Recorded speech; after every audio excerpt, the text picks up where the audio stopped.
Hello parents of CISD 3rd grade and 5th grade learners. My name is Dina Dinas. I'm the Executive Director of Teaching and Learning and Advanced Academics, including Gifted and Talented Services, pre-K through 12, is one of my areas of responsibility. I'd like to take a couple of minutes to explain to you the screening process we'll be using for your learner this fall. As a point of reference, CISD utilizes the Texas State Plan for the Education of Gifted and Talented Students as our guiding document for our GT service design as well as our assessments. Likewise, we are further informed by a program evaluation of GT Services that was done in the spring of 2013. Parents, before I explain our GT services, I do want to make sure you're aware that all elementary classroom educators in CISD are required to have 30 hours of training in GT curriculum, GT instructional strategies, and GT nature and needs. This makes them part of our instructional model, and it ensures that differentiation is happening for all learners in our classrooms, regardless of whether they're identified gifted and talented or not.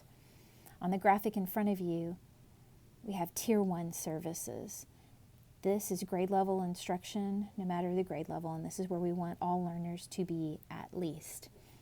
On the left side, we have RTI. That's a federally mandated intervention structure, response to intervention, that tiers learners in the level of support that they receive in order to get to Tier 1 should they be struggling with grade level content and curriculum.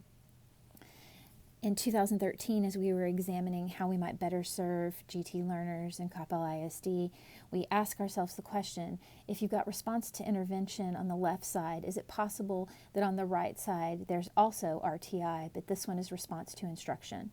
In other words, are there learners that come to us on the first day of school and they already know this grade level content, not all of it obviously, but some of it. Is it also possible that there are learners who pick up that content incredibly quickly, and what do we do to meet their needs? So out of that was born our response to instruction, which mirrors the response to intervention. At Tier 2, you have learners who are cluster grouped in groups of 4 to 8 in elementary classrooms with those educators that have their 30 hours of training, and the classroom educator and the GT specialist co-design instruction for learners who pick up on that content quicker or already know it.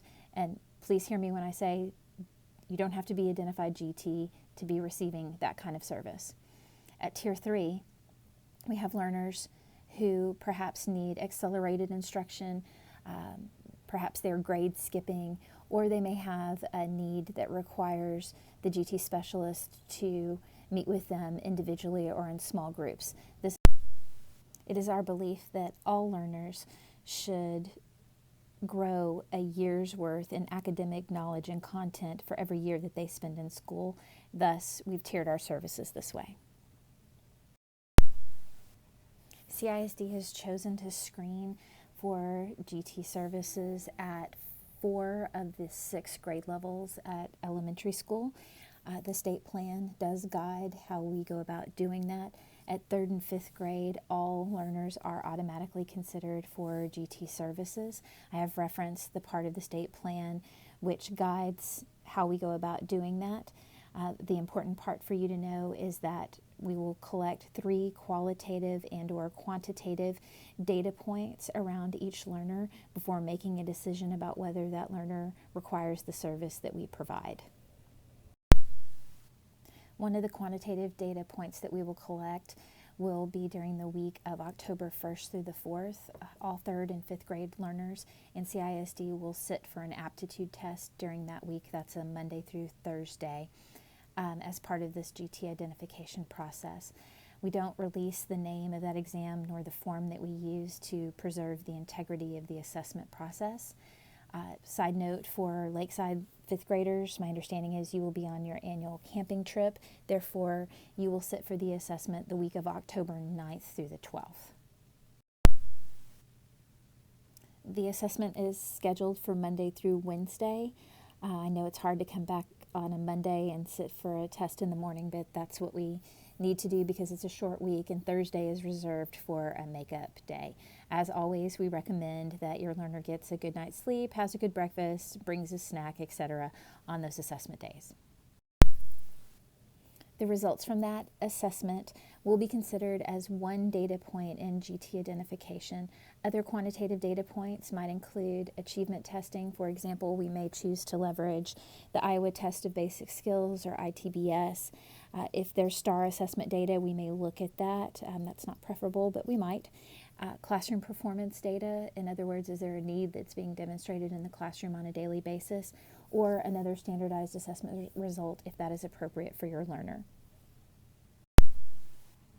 Learners are so much more than a number, and an aptitude test only tells us part of the story. And so as part of our identification process, we gather several qualitative data points around each learner that will be considered. Some of those things might include learner interviews, teacher rating scales. There are some that are valid and reliable, and we leverage those frequently in our identification process. We could collect a portfolio of learner work. Again, we have a rubric for scoring that as part of our criteria. And then parents, it is possible, although it doesn't happen very often, where we request your input and we have a questionnaire for that. There's nothing you need to do. Should we feel like we need that piece of information, you will be notified. Some of the characteristics that we may look for in a learner interview, or that may be teased out of a portfolio of work, are sense of humor, a learner who has advanced language or an advanced vocabulary, those that may express sensitivity to world issues, to the plight of others, those that may have a defined sense of justice, potentially overly defined, those that are thinking about things from an unusual perspective, those that may think analytically, learners who are motivated to make meaning by connecting concepts from one discipline to another, or those that have already shown that they learn at a very rapid pace or may already be requiring above grade level differentiation in the classroom. So briefly, our timeline, I've already explained that we will be leveraging an aptitude test during the week of October 1st through the 4th. The scores from that assessment, and only the scores, will go home the week before Thanksgiving break, sometime during the week of November 12th through the 16th.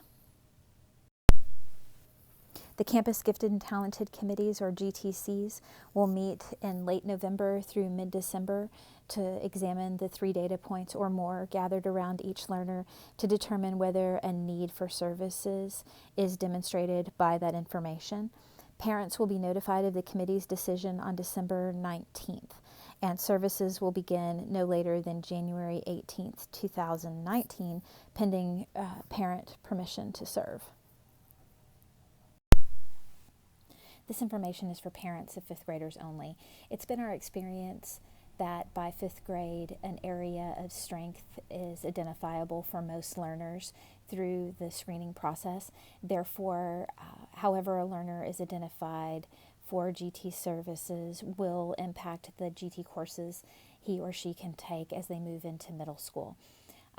For example, quantitative and or nonverbal identification would equal enrollment in math and science courses at the middle school at the GT level.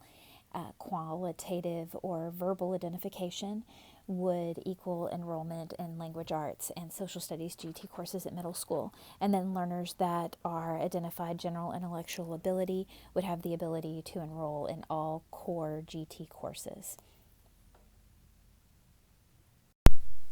I want to emphasize again, before we belabor this point too much, that GT is an instructional placement. It's about pace and depth and complexity of the content. It's about leveraging strategies every single day because they are like oxygen to GT learners.